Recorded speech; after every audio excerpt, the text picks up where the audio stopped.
All right, Briley. Do you know why we're doing this? Content? Content! Exactly! I had been starting to reach out and talk to smaller content creators, especially trans ones, as kind of a way to be a part of a community. I wanted to feel like I belonged. One night I dropped into a stream. On that stream, the person was creating a Gundam, a custom Gundam. And the custom Gundam was of War Greymon. I had never seen Digimon and I've never been familiar with Gundams, so the entire time I was watching, I had no idea what was going on. Despite not knowing, I just stuck around and talked to the streamer. The streamer's name was BrileyLessThanThree. Even though I had no idea what she was doing or who she was creating, I definitely felt connected to her. I really enjoyed talking to her and learning about the process and about her past and why she was doing what she was doing.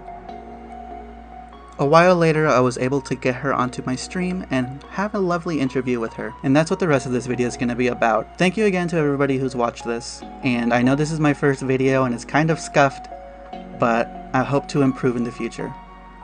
Thank you. Because I want to get to know you because I think you're cool and I want my audience to know you, and vice versa. Well, thank you. My name's Brittany Jade. I go by BrileyLessThanThree. Pronouns are she, her. Perfect. I'm not too big on them. Ooh, that's a hard one for me to answer. Never really thought about it, but I would say my general friendliness towards other people. Well, that would definitely play in with my dysphoria. I'm definitely worried about that most days, constantly, but it is fading the further I go through my transition. That's a bit of a long story. I did kind of get into Let's Plays back in the day with my brother and a few friends. Yeah, like we dabbled in it early. Oh shit, even before that, like in high school. Do you remember the days of machinima? Yeah, I actually started writing a cringy Halo machinima called Spartan High. And recently I was watching a bigger streamer that was like saying, or was asked the question, how do you really get into streaming? And he just said, you just start doing it. Self-confidence is actually an issue of mine that I dealt with for quite a while, still do.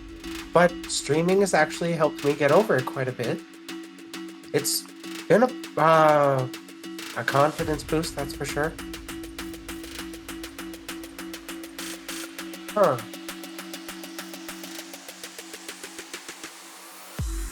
Okay, might be a little weird, but I kind of like sparring, like boxing, MMA. That's something I haven't done in quite a while, but that's a lot of fun for me.